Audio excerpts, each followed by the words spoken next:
warm welcome from the broadcasting crew and myself for joining us on ERi-TV English News Broadcast viewers. We are now ready for domestic and international report for June 22nd, 2026. And we invite you to stay with us up until the end. To begin with, I present you the top stories. Monetary support extended to families of martyrs. Diaspora nationals commemorate Martyrs' Day. Hezbollah says it rejects any Israeli military presence in Lebanon. And British Prime Minister Keir Starmer announces resignation.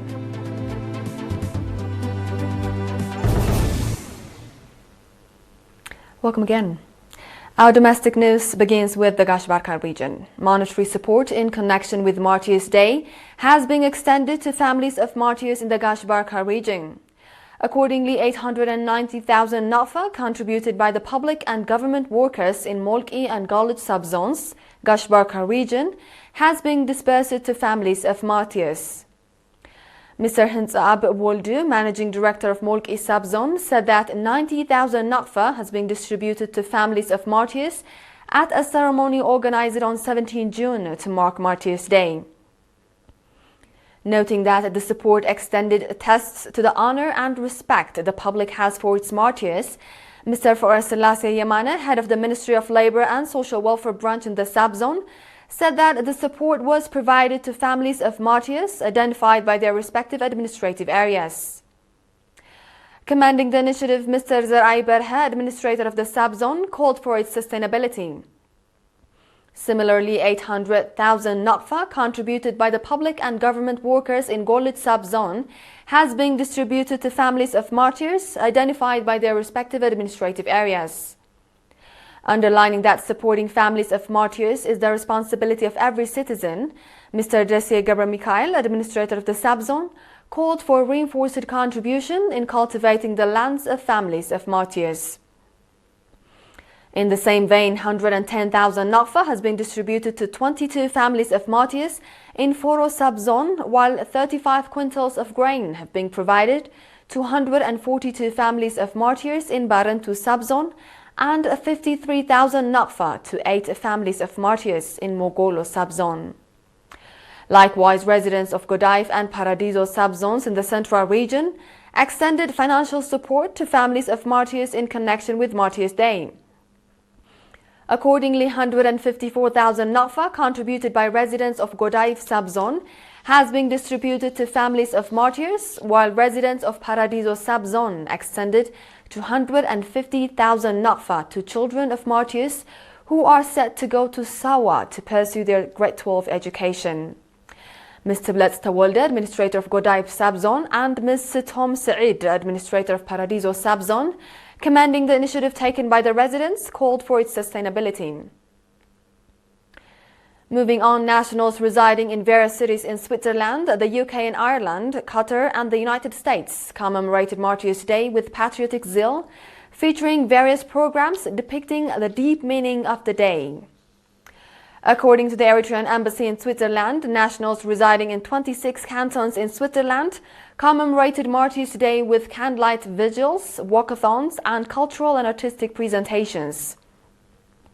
At the event organized in Geneva, in which Ms. Sofia Tesfamariam, Eritrea's ambassador to the United Nations, took part, Mr. Haptom Zerai charged the affair at the Eritrean Embassy in Switzerland and Eritrea's permanent representative to the UN and other international organizations in Geneva, noting the historical significance of Martyrs' Day, said that the day is a reminder for Eritreans to renew their pledge to play their due part in national affairs.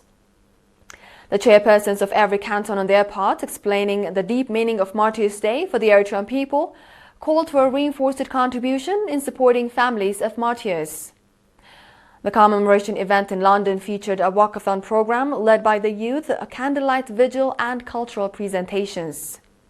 Mr. Salah Abdullah charged the affair at the Eritrean Embassy in the UK and Ireland, underlining the bitter and severe states that the Eritrean people had to go through to ensure independence and safeguard national sovereignty, called on nationals in the UK and Ireland to strengthen contribution to augment the National Martyrs Trust Fund and support families of martyrs.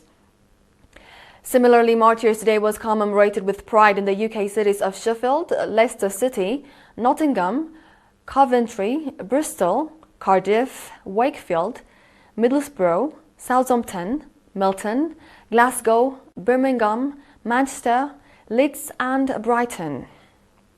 At the events, the nationals contributed £25,357 towards augmenting the National Martyrs Trust Fund. At the commemorative event, organized by Eritrean nationals in Qatar on 19 June, 17,200 riyals was contributed in support of families of martyrs. The program, in which Mr. Ali Ibrahim, Eritrea's ambassador to Qatar, took part, featured candlelight vigil as well as cultural performances reflecting the day. Likewise, at a program, Eritrean nationals residing in Chicago, United States, organized to commemorate Martyrs Day, they expressed conviction to live up to the expectations of martyrs. The nationals also assumed the responsibility to support 35 families of martyrs for 2 years.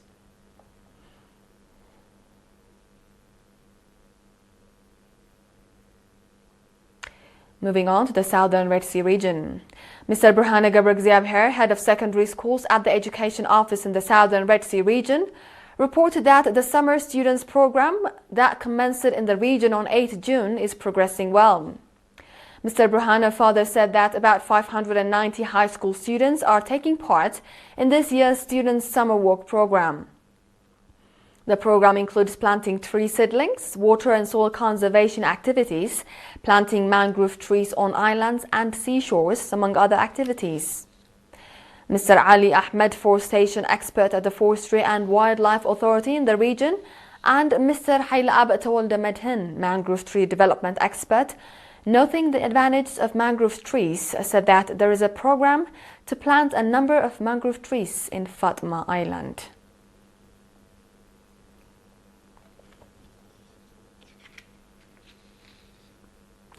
Do stay tuned, dear viewers, for we shall be back with international news after the short break.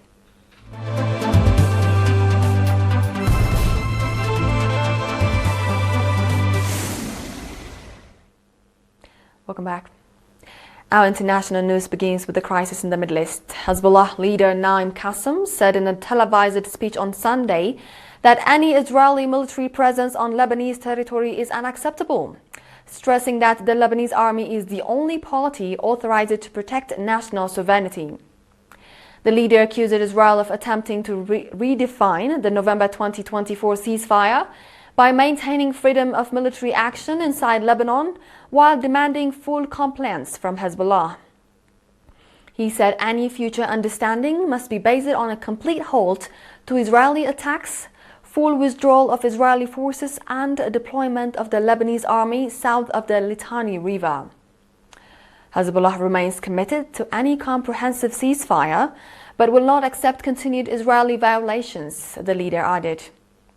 Hezbollah leader Naim Qassem also said the United States can compel Israel to stop its attacks if it chooses to do so, adding that U.S. support has enabled Israel to continue its military operations. Earlier in the day, Israeli Defense Minister Israel Katz said the Israeli army will not withdraw from the security zone it holds in southern Lebanon, despite a ceasefire agreement between Lebanon and Israel that took effect on Friday. The agreement followed the signing of a U.S.-Iran Memorandum of Understanding aimed at ending conflict on all fronts, including Lebanon. In today's final report, British Prime Minister Keir Starmer announced today that he would resign as leader of the governing Labour Party and set out a timetable for his departure from office. Starmer said he had heard the answer of Labour lawmakers to the question of whether he was best placed to lead the party into the next general election. Starmer said he would remain in office as Prime Minister until the Labour leadership contest is completed and would do everything he could to ensure an orderly handover of power. He added that he would give his successor his full and unequivocal support. Starmer said he had asked Labour's National Executive Committee to draw up a timetable for the leadership election, with nominations set to open on July 9.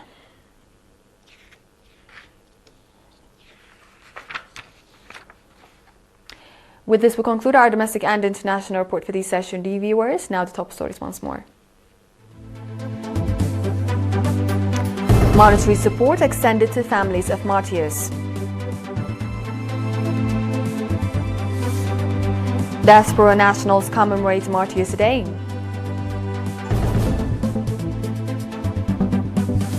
Hezbollah says it rejects any Israeli military presence in Lebanon. And the British Prime Minister Keir Starmer announces resignation.